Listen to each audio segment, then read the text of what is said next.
Bismillahirrahmanirrahim. Assalamualaikum warahmatullahi wabarakatuh. Apa kabar ibu-ibu semua, sehat? Yang sama-sama kita hormati kaum minoritas, bapak-bapak. Semuanya insya Allah dimuliakan Allah Subhanahu Wa Taala. Bapak Kapolsek, Bapak MUI, pengurus masjid beserta seluruh anggota, hadirin hadirat, muslimin muslimat, semua yang hadir ini mendapat pahala jihad fi sabilillah. Kita bedah buku selama 30 menit, kalau dibaca dari awal sampai akhir 3 jam baru selesai. Jadi saya sudah pilih-pilih, yang ada bukunya buka halamannya, yang enggak ada lihat aja, pura-pura ngerti aja. Nanti rekamannya ada, bisa ditonton di channel Ustadz Abdul Somad Official. Jangan lupa subscribe, like, share, and comment. Halaman 27. Apa hukum perempuan sholat ke masjid? Yang satu mengatakan perempuan gak boleh ke masjid, lebih baik sholat dalam rumah, lebih baik sholat dalam kamar, lebih baik sholat dalam tempat yang sempit. Kenapa tiba-tiba angin kencang? Ternyata karena belum disebutkan nama Ustadz Wijoyanto. Begitu disebut langsung tenang kembali. Kalau Tuan pergi ke Padang, jangan lupa membeli soto. Kenapa tiba-tiba angin kencang? Karena belum disebut nama Ustadz Wijoyanto. Satu kelompok, fokusnya ke sini, jangan ke pantun. Satu kelompok mengatakan perempuan lebih baik sholat dalam rumah, lebih baik dalam sholat dalam kamar, lebih baik dalam sholat dalam tempat yang paling sempit, tertutup, tidak dilihat orang. Itu ada dalilnya dalam hadis Sunan Abi Daud. Jadi kalau nanti ada ustadz yang ceramah, perempuan jangan ke masjid, di rumah aja, di kamar aja, di tempat ruang yang paling sempit, lebih selamat. Betul apa enggak betul? Betul kok, datang kemari. Karena ada hadis satu lagi, Beb. Hadisnya la tamna'u ima Allah masajid Allah. Jangan larang perempuan datang ke masjid. Ini yang di depan saya ini perempuan apa perempuan jadi-jadian? Asli, original, bukan habis operasi dari Thailand. Jangan larang perempuan ke masjid. Adakah pertentangan hadis yang pertama dengan hadis yang kedua? Memang susah mikir kalau belum makan siang ya. Hadis yang pertama mengatakan perempuan jangan ke masjid. Hadis yang kedua mengatakan jangan larang perempuan ke masjid. Nabinya berapa? Satu. Kok hadisnya bisa berbeda? Makanya ada namanya ilmu mukhtaliful hadis. Jadi kalau ada orang mengatakan ini terjadinya kontradiktif antar masyarakat, banyak sekali pendapat begini begono, ini karena kita tidak berpegang kepada sunnah. Marilah kita kembali kepada sunnah, insya Allah kita akan bersatu. Orang hadisnya aja beda kok. Hadisnya dua, yang satu mengatakan jangan ke masjid, yang satu mengatakan jangan larang orang ke masjid. Maka yang menyelesaikan masalah ini adalah ulama. Apa kata Imam Nawawi di halaman 28? Ustadz Somad nulis buku kok ditulis Arab gundulnya Pak Ustadz? Saya udah tulis terjemahnya. Seperti kita bertamu ke rumah orang, ada kacang, ada agar-agar, nggak usah dimakan semua, sesuaikan dengan kemampuan gigi. Kalau mampunya agar-agar, ya agar-agar aja, kacangnya jangan dikunyah. Kalau mampu semuanya, telan.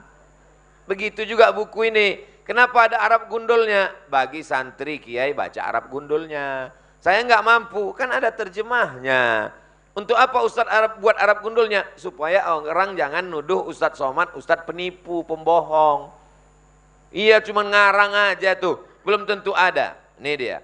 Idza lam yatarattab alaihi fitnatun wa annaha la takhruju matibatan. Kalau perempuan itu keluar rumah tidak menimbulkan fitnah dan tidak memakai parfum berlebih-lebihan. Kalau parfum hanya sekedar menghilangkan bau ketek, enggak apa-apa. Tapi kalau sampai berlebihan, sampai imam di atas lantai 2 hilang ayatnya gara-gara wow, menimbulkan fitnah. Selama perempuan itu cukup syarat, hukumnya ke masjid mubah. Boleh. Di Palestina, perempuan nggak boleh ke masjid, takut ditangkap tentara Israel. Di masjid raya atau masjid agung? Masjid Raya Al-Ittihad. Ada ibu-ibu ditangkap Israel? Nggak ada. Jadi kalau ada bapak-bapak yang bilang, kamu jangan ke masjid. Aslinya perempuan itu punya 5 hak terhadap suaminya. Bu, masih sadar? Ibu punya 5 hak terhadap suami. Yang pertama makan. Ibu udah makan? Yang kedua pakaian. Ibu sudah dikasih pakaian? Yang ketiga tempat tinggal. Sudah dikasih tempat tinggal? Yang kelima pendidikan. Aslinya suami yang mendidik istri. Tapi karena suaminya nggak bisa mendidik, maka dia lepas ke masjid untuk belajar. Bukan untuk arisan. Tapi kalau ada arisannya juga nggak apa-apa selama tidak ada unsur riba. Yang kelima, mesti ada perhatian dari suami. Karena kalau suami tidak memperhatikan istrinya, istrinya akan mencari perhatian suami orang. 5 kewajiban suami menjadi hak istri. Salah satunya pendidikan. Alhamdulillah Ustaz Somad, kata Pak Ketua Masjid Raya Al-Ittihad, masjid kita pengajiannya full dari subuh sampai isya, ada pengajian terus. Jadi kalau ibu di sini pengajian, subuh, zuhur, asar, maghrib, isya, Jumat, bulan Ramadan, i'tikaf, tarawih, insya Allah setahun di sini lebih hebat dari mahasiswa yang masuk kampus, apalagi online. Jelas? Nanti kalau ada yang nanya, bolehkah perempuan ke masjid? Udah selesai kami bahas kemarin. Aku nggak ingat saking panjang ceritanya. Udah kami bahas dalam buku Ustadz Somad 99 tanya jawab. Kenapa ditulis 99?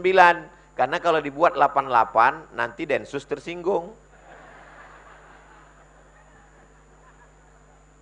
99 mengambil barokah Asmaul Husna. Sekarang halaman 29. Bagaimana cara meluruskan shaf? Wa kana ahaduna yulziqu mankibahu bimankibi sahibihi wa qadamahu biqadamihi. Bahunya rapat dengan bahu, kakinya rapat dengan kaki. Saya kalau ada orang di sebelah saya nempelkan bahunya ke bahu saya enggak terganggu. Kenapa? Karena bahu saya ditutup kain. Bahu dia juga ditutup kain. Tapi kalau kaki dia nempel ke kaki saya juga termasuk manusia enggak yang terganggu. Tapi enggak semua orang seperti saya. Ada orang ketika kakinya ditempel orang lain dia risih.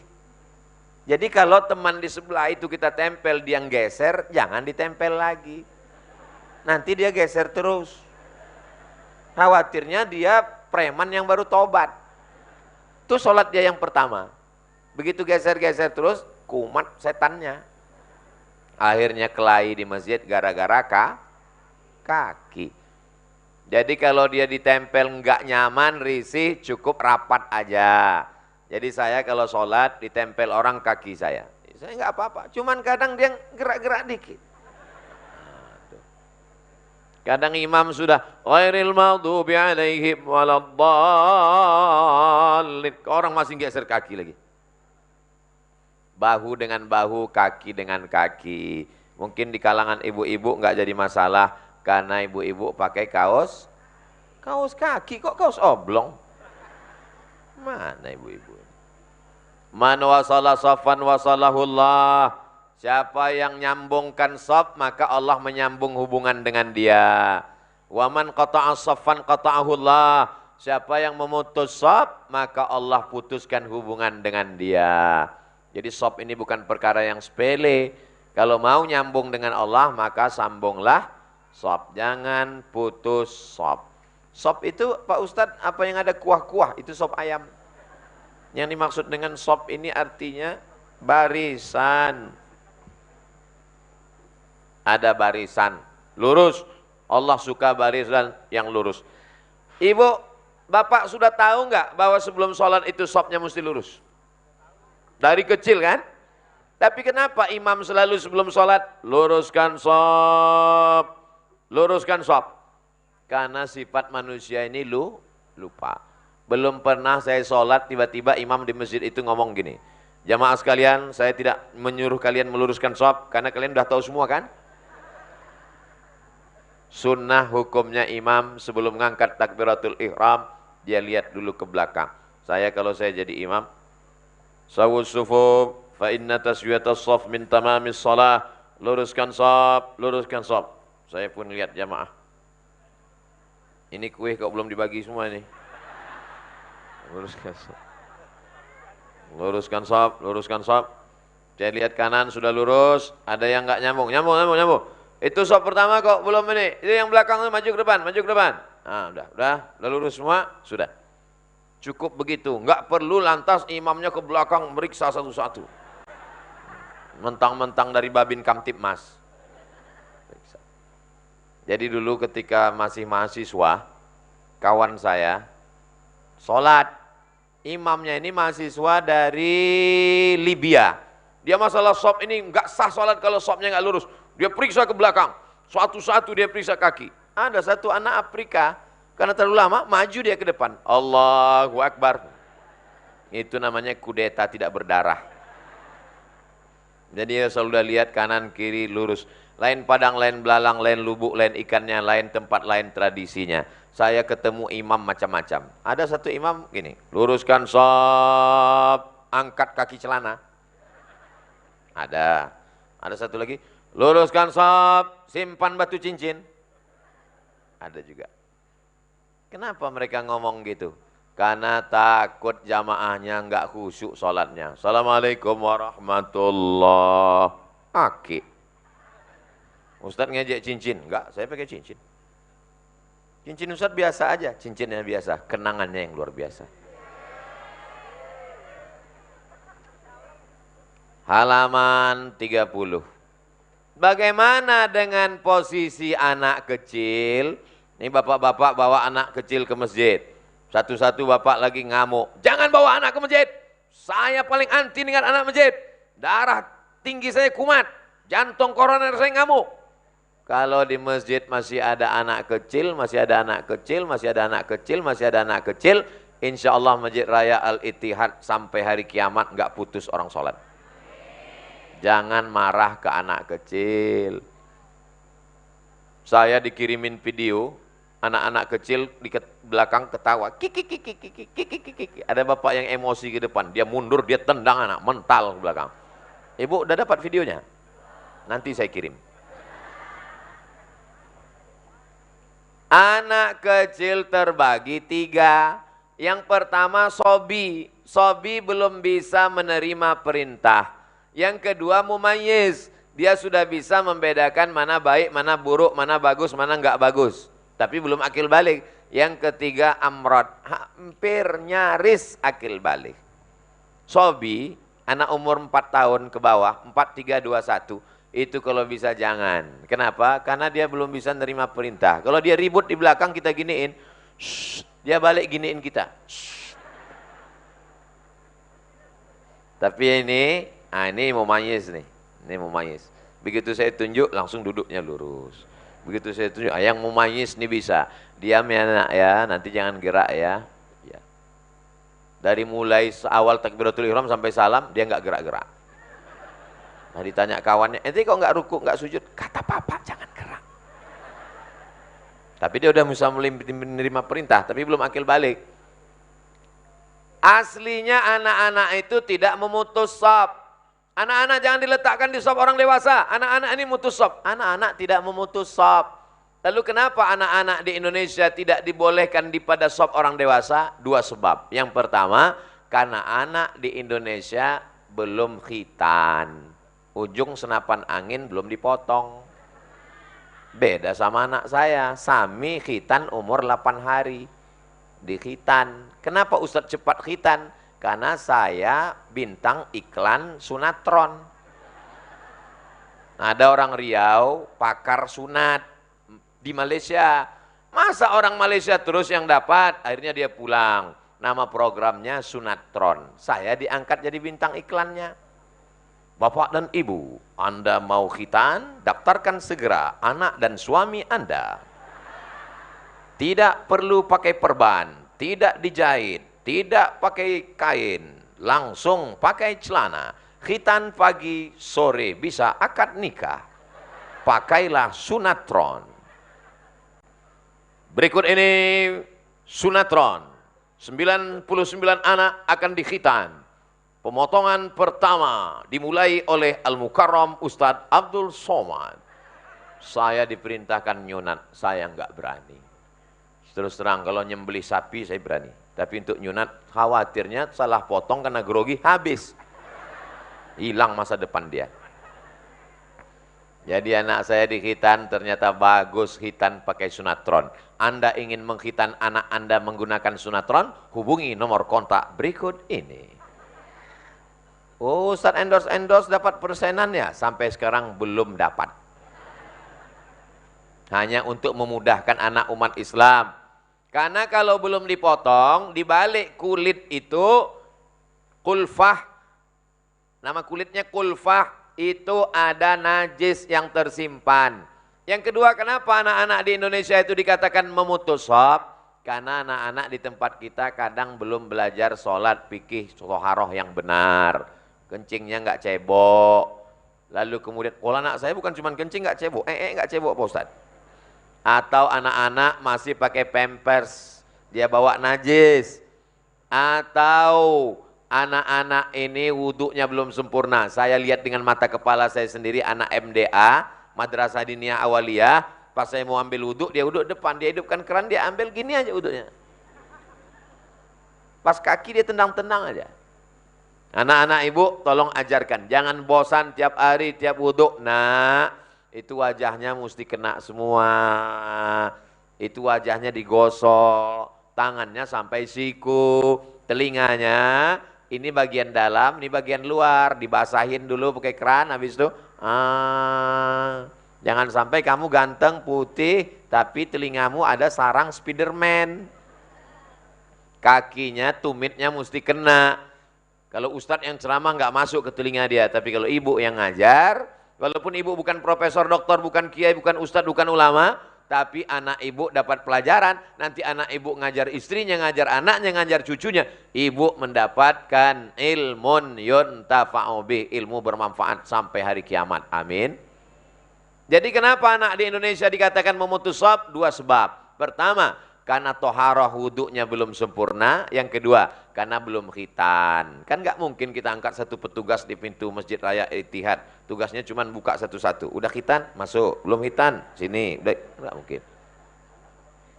Repotlah ketua masjid ngurus itu semua. Jadi, anak-anak kalau dia cukup syarat, dia boleh berada di shop orang dewasa. Tapi karena mayoritas anak di Indonesia mengalami seperti yang saya sebutkan dua tadi, kadang toharahnya belum sempurna, kadang wuduknya nggak lengkap, belum khitan, maka solusinya win-win solution. Kalau disuruh pulang nggak baik, nggak mendidik, maka dibuatkan khusus satu shop anak-anak di belakang. Jelas? Insya Allah ceramah Ustaz Somad selama ini jelas apa nggak jelas? Yang bilang nggak jelas itu cuma dua jenis manusia. Yang pertama nggak punya paket 2 giga. Yang kedua bodoh. Buktinya jamaah Masjid Raya Ittihad orangnya cerdas-cerdas walaupun belum sarapan. Nah, selanjutnya halaman 32. Apa hukum orang yang sholat nggak pakai niat? Sholatnya nggak sah. Innamal a'malu bin niat. Ibu tadi mau kemari ikut pengajian ini ada niatnya atau sekedar nggak sengaja? Ada niat. Saya niat mau ikut pengajian lillahi ta'ala. Tapi tidak semua niat itu diucapkan di lisan, dikatakan di bibir. Ada kalanya niat itu hanya di dalam hati saja. Ibu mencintai bapak kan? Nah itu buktinya dia dalam hati aja, dia nggak jawab. Pas saya tanya, ibu bapak kan? Jadi tidak selamanya dilafazkan di mulut. Pertanyaan nomor 11 halaman 32. Apa hukum melafalkan niat? Nawaitu sawma ghadin an ada'i fardhi syahri Ramadan hazina sanati lillahi ta'ala. Nawaitu raf'al hadasil asghari listibahati salati fardu alayya lillahi ta'ala. Nawaitu raf'al hadasil akbari listibahati salati fardu alayya lillahi ta'ala. Nawaitu Usolli fardal jumu'ati raka'ataini adaan ma'muman lillahi ta'ala. Itu bukan niat guys. Itu lafal niat. Niat itu letaknya di dalam hati. Enggak ada suara, enggak berbunyi. Jadi kalau ada orang tiba-tiba sholat, Allahu Akbar. Apakah kita bisa mengatakan, sholat kamu enggak sah? Dia tidak melafazkan niat. Apakah dia tidak berniat? Belum tentu, karena niat ada di hati, niat ada di dalam. Tapi kadang orang kan sebelum sholat dia buka handphone. Dia buka handphone, lihat WA, lihat macam-macam, update status, lihat perjalanan Ustadz Somad, lihat jadwalnya di mana aja, Instagram Ustadz Abdul Somad official yang followernya hampir 7 juta itu, dan maksudnya yang belum follow silakan follow. Nah, lalu kemudian hatinya kacau balau, bingung. Maka sebelum dia sholat, dia luruskan dulu hatinya. Sholatnya sholat apa? Usolli fardhu zuhri. Berapa rakaat? 4 rakaatin. Ada apa qadha? Adaan. Jadi imam apa jadi makmum? Makmuman.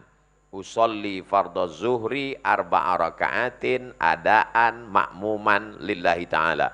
Allahu Akbar. Jadi ada kalanya orang dia mengucapkan dulu baru hatinya connect. Tapi ada kalanya orang enggak, langsung masuk masjid, Allahu Akbar. Tergantung masing-masing. Karena dia khawatir nanti takutnya enggak jelas di pikiran dan hatinya langsung sholat, Allahu Akbar. Tiba-tiba hatinya berkata-kata, bro ini sholat zuhur apa sholat asar? Asar apa zuhur ya? Asar aja deh. Ini enggak bisa begitu. Jelas? Ibu-ibu yang sebelum sholat melafazkan niat, angkat tangan.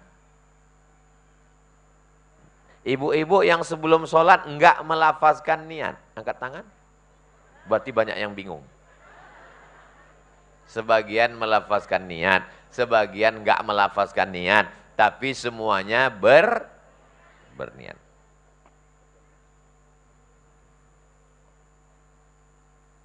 Pertanyaan nomor 12. Halaman 33. Kapan waktu lain suara sekarang? Apa karena waktu udah habis ya?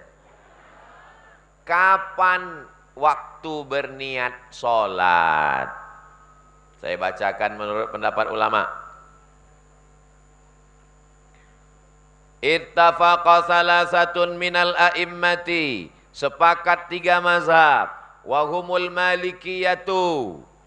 Mazhab maliki. Wal hanafiyah wal hanabilah. Hanafi dan ambali. Ala an yasihha an tataqaddaman niyatu ala takbiratil ihram. Menurut pendapat mazhab Maliki, Hambali, Hanafi, salatnya sah kalau niatnya sebelum takbiratul ihram. Terus yang mazhab Syafi'i gimana Pak Ustaz? Wa khalafa Syafi'iyyatu faqalu.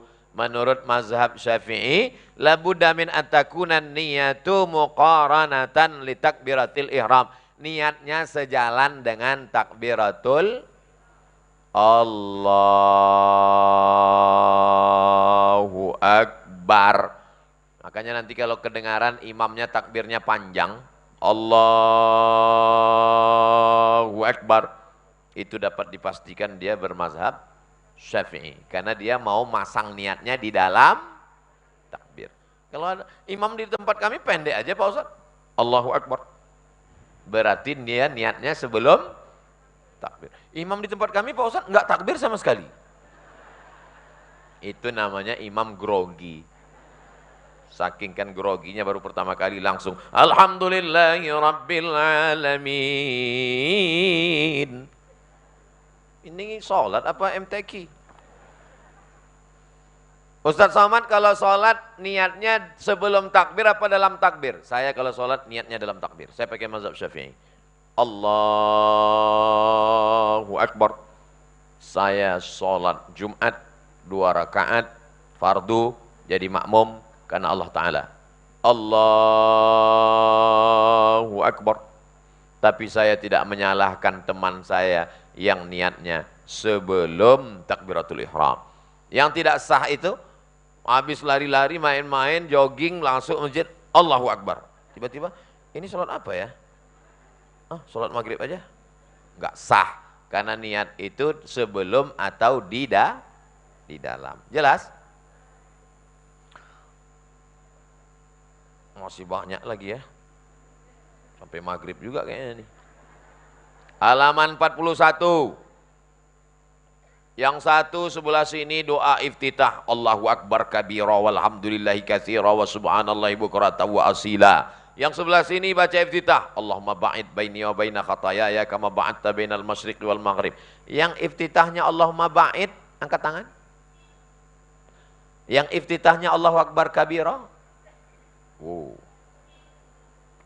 Kelahi antara Allahumma ba'id dan Allahu Akbar kabira. Akhirnya diputuskan dengan voting. Di halaman 41 saya buat doa iftitah riwayat yang pertama. Allahumma ba'id baini wa baina khataayaya kama ba'adta bainal masyriqi wal maghrib. Allahumma naqqini minal khataaya kama yunqqa thawbul abyadu minad danas. Allahumma ighsil khataayaya bil ma'i was salji wal barad. Iftitah yang kedua, wajjahtu wajhiya alladzi fatara as-samawati wal arda hanifa wa ma ana minal musyrikin, dan seterusnya. Riwayat yang ketiga, subhanakallahumma bihamdika wa tabarakasmuka wa ta'ala jadduka wa la ilaha ghairuk. Riwayat yang keempat, Allahu Akbar kabira walhamdulillahi katsira wa subhanallahi bukratan wa asila. Riwayat yang kelima, alhamdulillahi hamdan katsiran thayyiban mubarakan fih. Riwayat yang keenam, Allahumma lakal hamdu anta nurus samawati wal ardi wa lakal hamdu anta qayyimus samawati wa lakal hamdu anta rabbus samawati wal ardi wa man fihinna antal haqq wa wa'dukal haqq. Riwayat yang ketujuh, Allahumma rabba Jibril wa Mikail wa Israfil fatiras samawati wal ardi alimul ghaibi wa syahadah. Jadi sebenarnya doa iftitah itu ada 7. Yang selama ini dibaca cuma 1. Ya enggak apa-apa.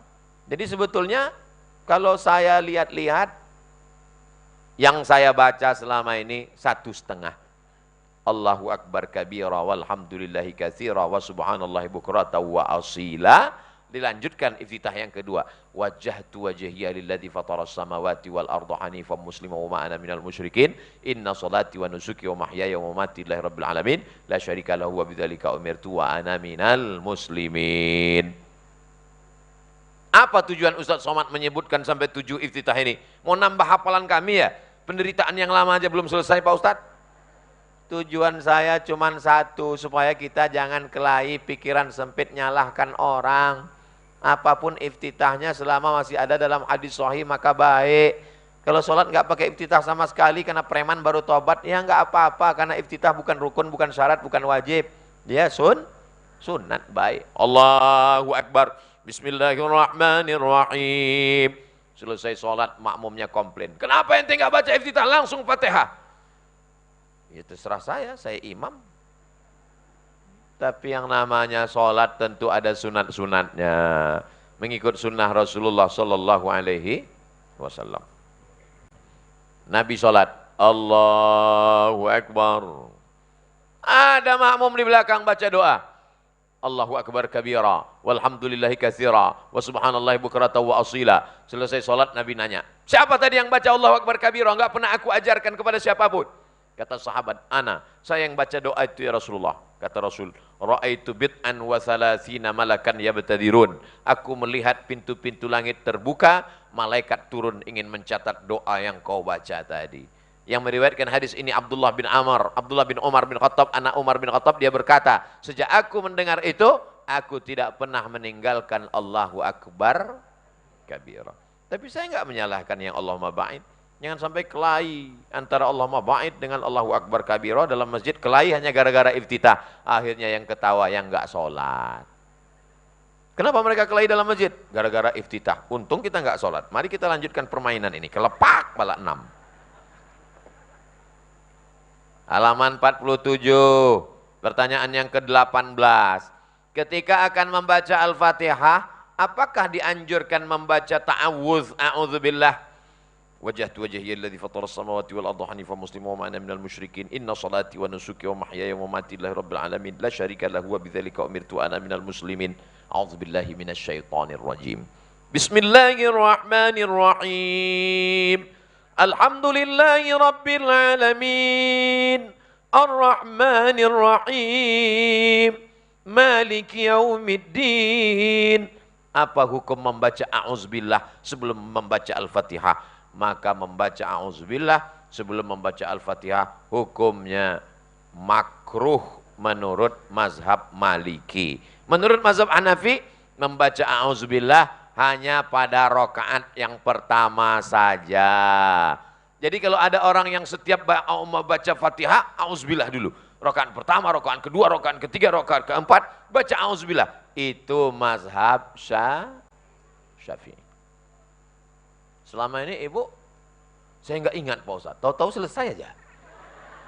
Wah, ini sholat. Ini namanya sholat Valentino Rossi. Selesai. Kata Syekh Ali Jum'ah, usahakan sholat itu walaupun nggak bunyi zuhur asar tetap ada nafasnya. Bismillahirrahmanirrahim. Alhamdulillahirrahmanirrahim. Ar-Rahmanirrahim. Maliki yaumiddin. Itu membantu kekhusyuan. Karena banyak orang sholat nggak pakai nafas, mulutnya nggak bergerak. Allahu Akbar. Allah, Allah, Allah, Allah, Allah, Allah. Kalau dia bergerak mulutnya, bernafas, pasti ada tumak nina. Subhanarabbiyal Subhanarabbiyal Subhanarabbiyal Allahu Akbar. Ini banyak orang sekarang sholat nggak bergerak mulutnya. Kalaupun bergerak cepat sekali. Allahu Akbar. Kayak dapat tempe mendoan panas. Sholat apa ini? Padahal sholat itu adalah pengakuan di hadapan Allah. Inna sholati wa nusuki wa mahyaya wa mamati. Tapi jangan sampai mengganggu teman di sebelah. Nanti dia inna sholati wa nusuki. Kata teman, aku sholat juga. Emang lu aja. Nah, halaman 49. Tadi dimulai jam 1:30, sekarang udah jam 2. Sudah habis 30 menit. Ternyata kalau kita ngaji di depan orang yang hatinya terbuka untuk ngaji itu waktu begitu cepat berlalu ternyata. Luar biasa. Halaman saya sampai panitianya datang ngamuk ke atas. Halaman 49. Ketika baca Al-Fatihah, itu bismillahnya dibaca jahar apa sir? Di masjid Al-Ittihad sir apa jahar? Jahar. Saya tahu, tadi kan saya sholat Jumat di sini. Saya cuma ngetes aja. Bismillahirrahmanirrahim. Alhamdulillahirabbil alamin. Tiba-tiba sholat di masjid yang lain. Bismillahirrahmanirrahim. Alhamdulillahirabbil alamin. Ar-Rahmanirrahim. Tiba-tiba sholat di masjid yang lain, enggak ada sama sekali sir pun enggak ada. Allahu Akbar. Alhamdulillahi Rabbil Alamin. Anaknya nanya pulang. Mama. Ya. Tadi masjid sana ada bismillahnya. Ya. Terus kita pas sholat di sana bismillahnya ada tapi bunyinya kecil. Itu di situ mungkin mikrofonnya rusak. Inilah kalau dia nggak belajar mazhab. Maka di sini dijelaskan halaman 49, 50, 51, 52, 53 lengkap dengan hadis-hadisnya. Mazhab Syafi'i bismillahnya jahar. Bismillahirrahmanirrahim. Alhamdulillahirabbil alamin. Mazhab Hanafi dan Hambali bismillahnya sir. Bismillahirrahmanirrahim. Alhamdulillahi Rabbil Alamin. Mazhab Maliki enggak pakai basmalah. Namanya basmalah. Bacaannya bismillah. Namanya ta'awuz. Bacaannya a'udzubillah. Namanya hauqalah. Bacaannya la haula wala quwata illa billah. Namanya tasbih, bacaannya subhanallah. Namanya tahmid, bacaannya alhamdulillah. Namanya takbir, bacaannya Allahu Akbar. Jadi jangan nanti ada itu nampaknya Ustaz Somad itu aliran sesat. Masa dia bilang kita baca basmalah? Orang kita baca bismillah kok. Basmalah. Dulu ada mahasiswa saya, anak pertama basmalah, nomor 2 hamdalah. Alhamdulillah. Untung nggak yang ketiga innalillah. Bapak Ibu yang dimuliakan Allah Subhanahu wa taala. Saya kuliah di Maroko 2 tahun. Maroko tuh mazhabnya Maliki. Guru-guru kami kalau jadi imam sholat nggak pakai bismillah. Allahu Akbar. Alhamdulillahi Rabbil Alamin. Suatu ketika diundanglah Syekh Profesor Dr. Muhammad Ar-Ruki. Diundang oleh Bapak Duta Besar Republik Indonesia untuk Maroko di Rabat. Kami mahasiswa ikut sholat tarawih. Allahu Akbar. Bismillahirrahmanirrahim. Kami dalam hati sedang sholat heran. Duh, kok dia pakai bismillah? Tapi enggak nanya teman. Enggak mungkin saya tanya, kok dia bismillah? Enggak tahu. Selesai sholat, pas lagi makan, nanya sama Syekh, iya, saya kan mazhab Maliki. Iya, kok tadi pakai bismillah? Karena kalian semua mazhabnya Syafi'i. Kalian mahasiswa ngerti, tapi orang-orang di kedutaan ini kan enggak semuanya ngerti. Nanti kalau saya pakai mazhab Maliki, takutnya mereka bingung. Makanya kalau di wilayah daerah kita mazhabnya Syafi'i, imamnya pakai mazhab Syafi'i. Imam Masjidil Haram, Syekh Abdurrahman Sudes, datang ke Jakarta, diminta jadi imam di Masjid Istiqlal. Ada rekamannya di YouTube, coba cari, tulis saja di situ. Syekh Sudes Istiqlal, nampak? Allahu Akbar. Bismillahirrahmanirrahim. Alhamdulillahi Rabbil Alamin. Heran orang, loh Syekh Abdurrahman Sudes kan mazhabnya Hambali, Saudi Arabia. Waktu di Masjidil Haram dia nggak pernah bismillah jahar, kok tiba-tiba di Istiqlal jahar? Ini namanya fikih dakwah, menghormati orang lain, bukan fikih mencela-mencele. Jelas? Alhamdulillah jelas. Ustaz Somad itu jelas. Apa hukumnya makmum baca Fatihah? Allahu Akbar. Ghairil maghdubi alaihim waladdallin. Amin. Tiba-tiba ada makmum di belakang baca Fatihah. Bismillahirrahmanirrahim. Alhamdulillahirabbil alamin. Arrahmanirrahim. Makmum yang di sebelah enggak baca. Selesai salam, kata yang sebelah, "Ngapain nanti baca-baca Fatihah? Imam kita kan udah tanggung jawab." Masuk surat tilang. Ngapain nanti baca-baca Fatihah? Imam kita kan udah tanggung jawab. Ucapan dia betul. Al-imamu junnah. Imam itu penanggung jawab. Faqiraatul imam qiraatul makmum.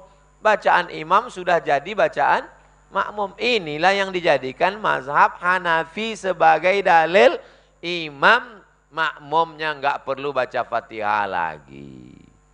Sedangkan mazhab Syafi'i berdalil dengan hadis juga. Apa bunyi hadisnya? La salata liman lam yaqra' bi Fatihatil kitab. Enggak sah salat kalau orang enggak baca Al-Fatihah. Imam baca Fatihah untuk dia, makmum baca Fatihah untuk dia juga. Mazhab Maliki, kalau makmumnya dengar, maka makmumnya enggak perlu baca Fatihah. Salat subuh, salat maghrib, salat isya, salat Jumat, Idul Fitri, Idul Adha, makmum enggak perlu baca Fatihah karena dia ada dengar. Dia kan udah dengar bacaan imam. 3 mazhab. Mazhab Hanafi enggak perlu baca karena imam udah baca. Mazhab Syafi'i wajib baca karena enggak sholat, enggak sah kalau enggak baca. Mazhab Maliki kalau udah dengar bacaan imam enggak perlu, tapi kalau sholat zuhur dan asar tetap baca Al-Fatihah. Jelas? Tapi dalam pengamalan sehari-hari saya pakai mazhab Syafi'i. Karena di pondok saya belajar mazhab Syafi'i, di Mesir saya pakai mazhab Syafi'i, di Maroko guru saya Maliki. Tapi mereka mengatakan amalkan mazhab Syafi'i. Jadi setelah pulang saya pakai mazhab Syafi'i. Tapi saya enggak menyalahkan mazhab Maliki. Kalau saya salahkan mazhab Maliki, Hanafi, Hambali, berarti saya imam yang ke-15.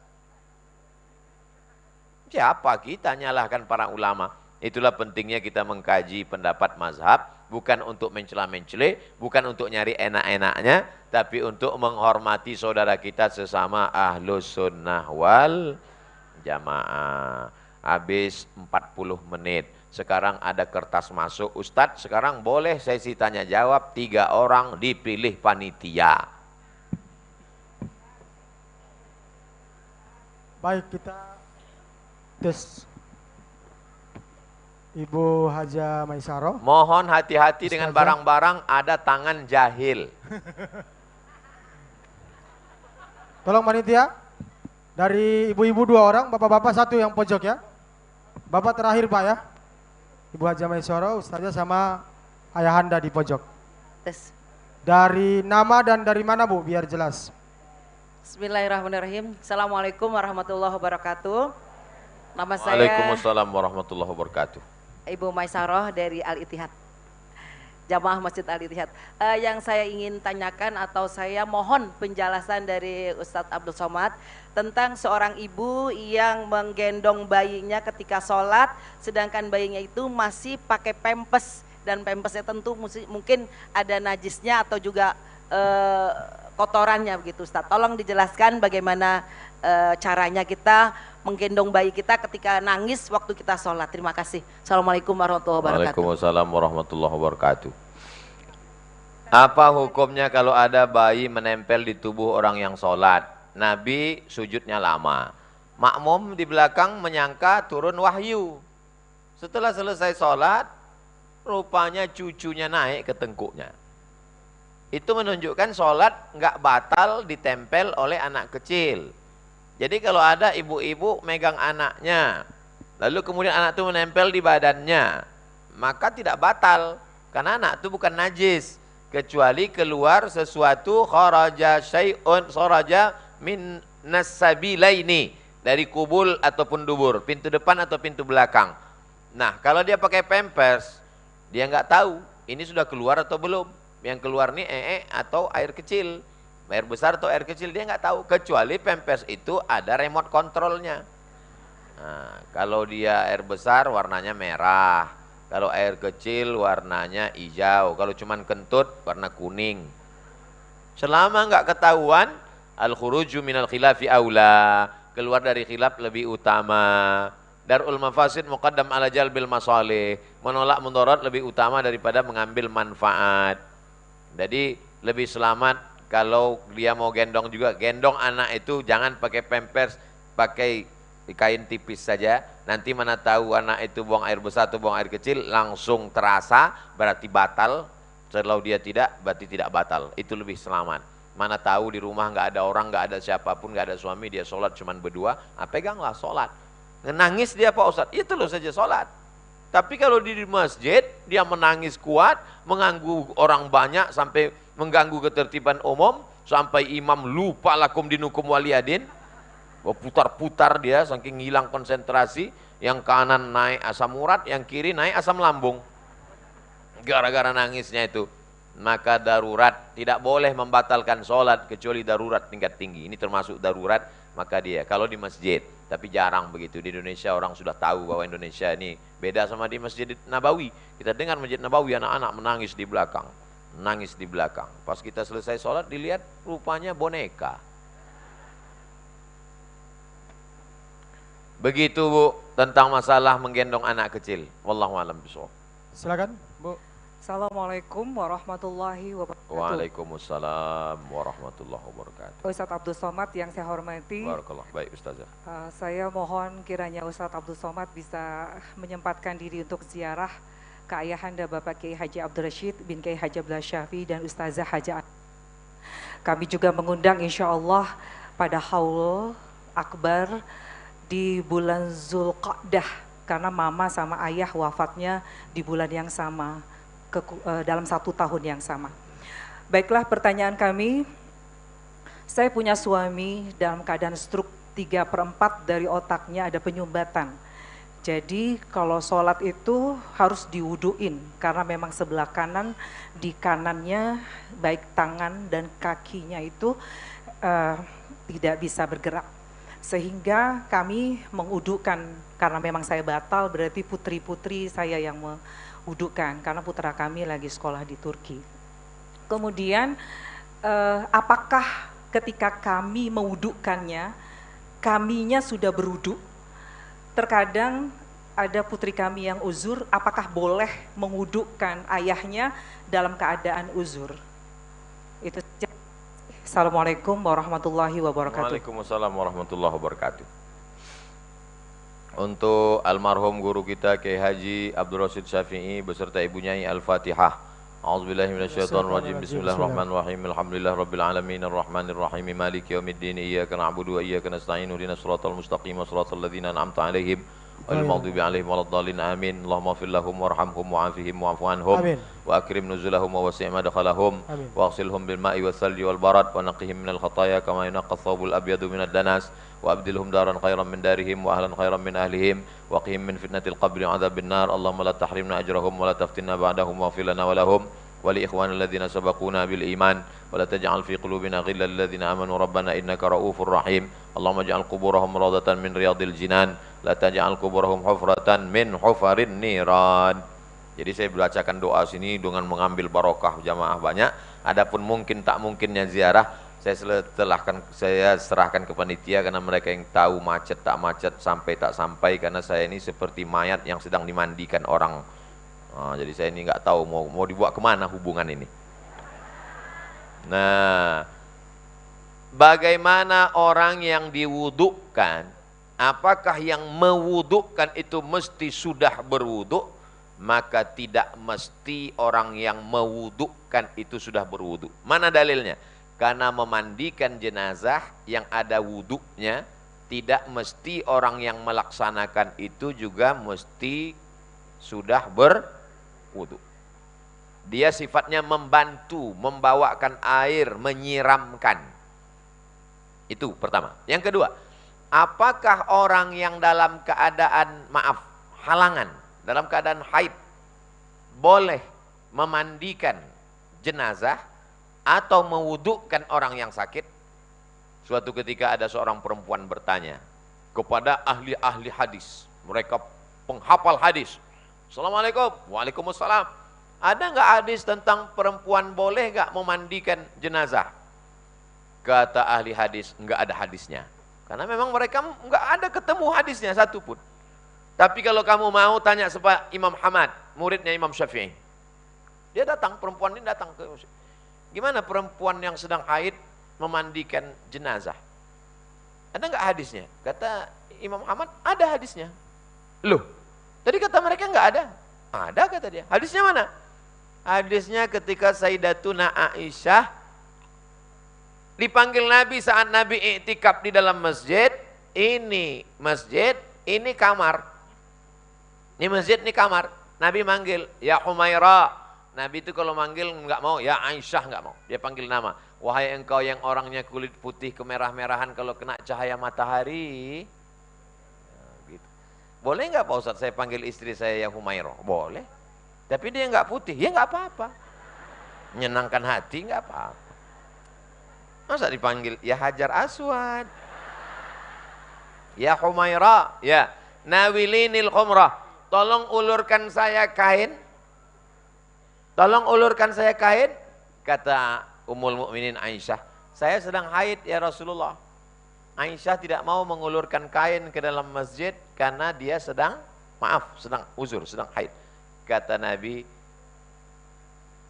tanganmu kan tidak haid. Kata Imam Ahmad, itulah dalil bahwa perempuan boleh melakukan suatu aktivitas, di antaranya mengulurkan kain, karena yang dilarang itu adalah dia tidak boleh baca Quran, tidak boleh megang Quran, tidak boleh bawa Quran, tidak boleh sholat, tidak boleh puasa, tidak boleh i'tikaf, tidak boleh tawaf. Begitu dalam kitab Al-Fiqhul Islami wa Adillatu.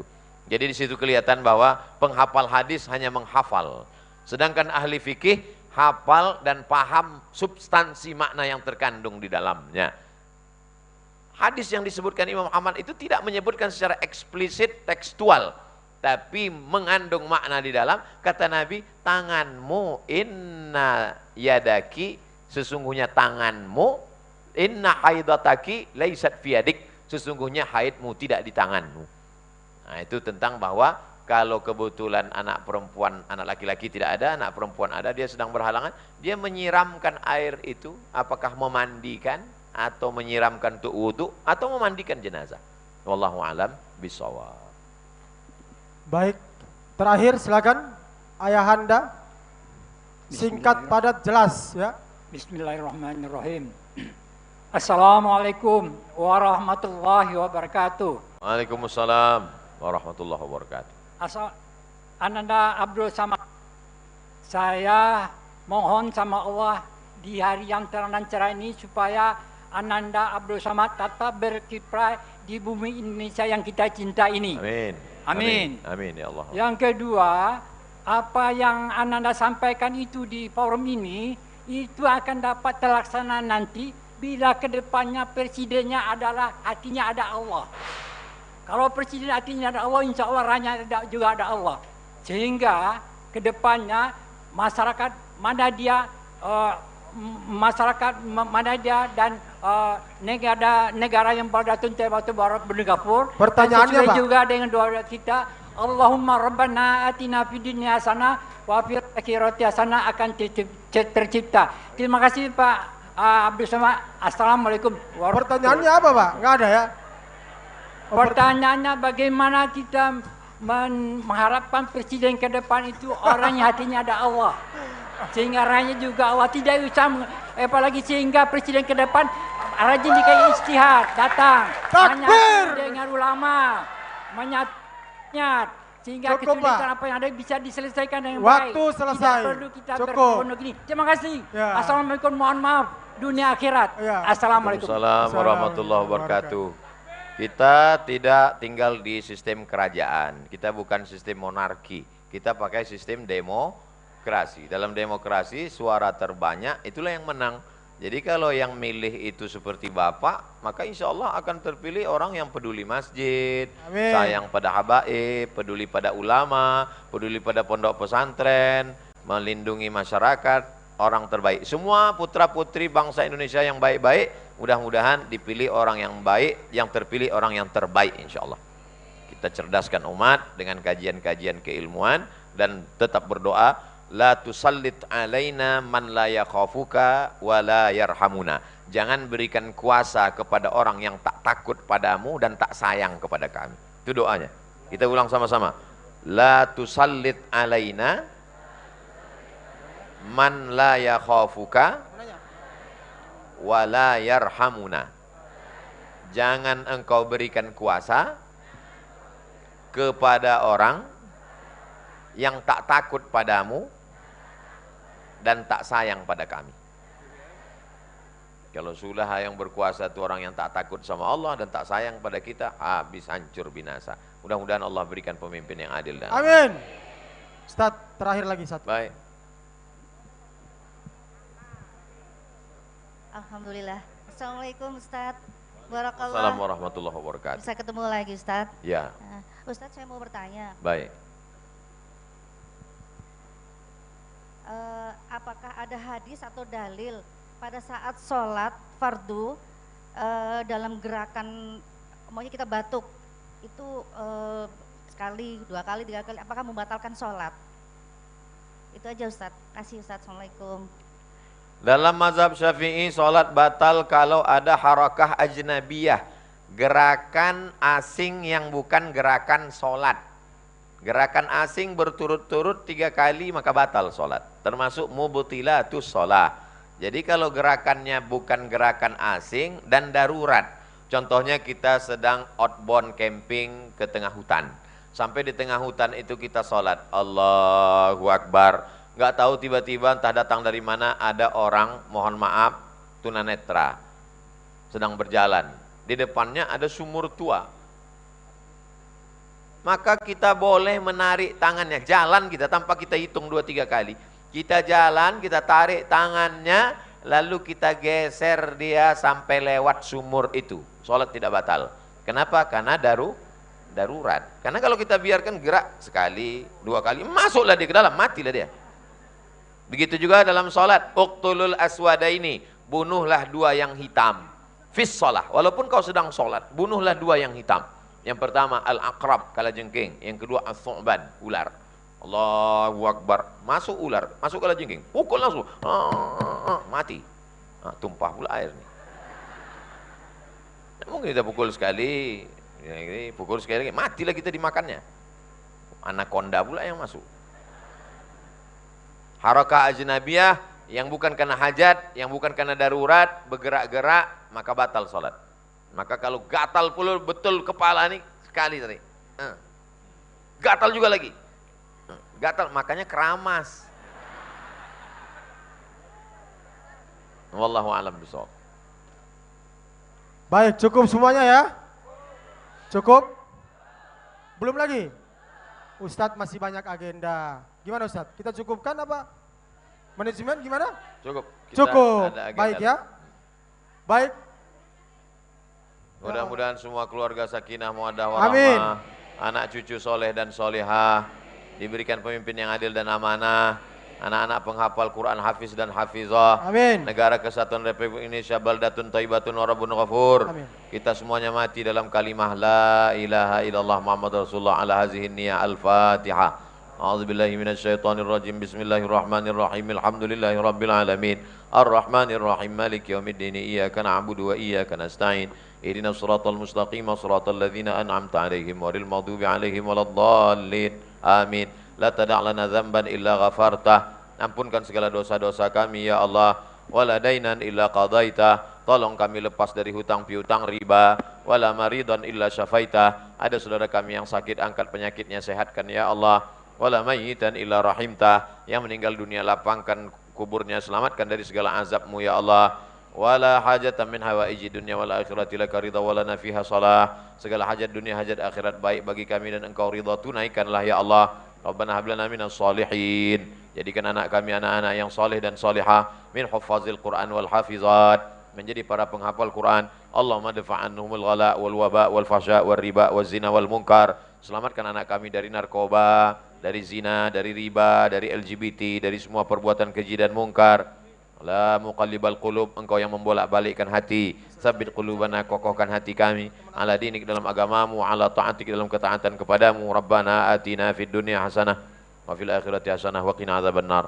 Wa adkhilnal jannata ma'al abrar ya aziz ya ghaffar. Wa sallallahu ala sayyidina Muhammad wa ala alihi wa sahbihi wa sallam. Walhamdulillahi rabbil alamin. Taqabbalallahu minkum minna wa minkum taqabbal ya karim. Terima kasih segala perhatian, mohon maaf segala kesilapan. Iringi perjalanan Ustaz Somad dengan salawat. Sallallahu ala Muhammad, sallallahu alaihi wasallam,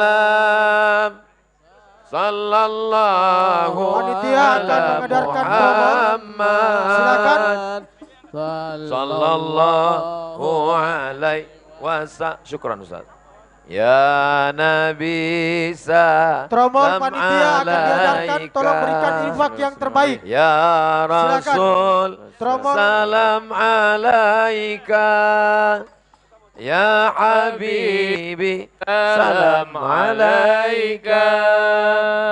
Salawatullah alaika. Ya Rahman Rahimin, Ya Arhamar Rahimin, Ya Arhamar Rahimin, farrij 'alal muslimin, Ya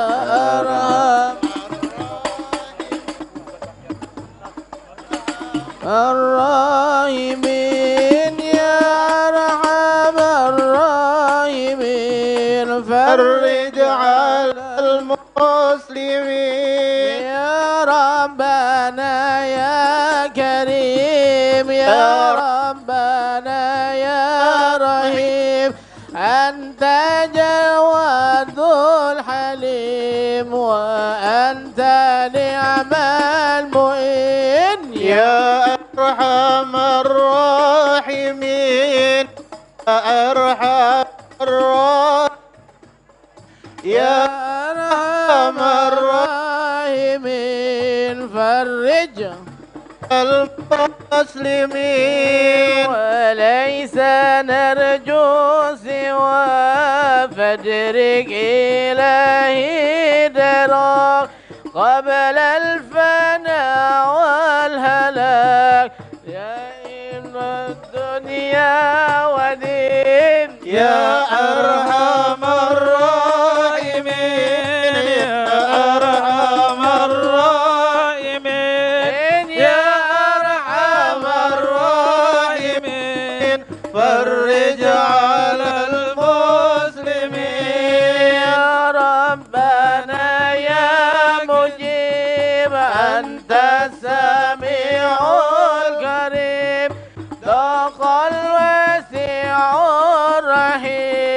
فانظر إلى المؤمنين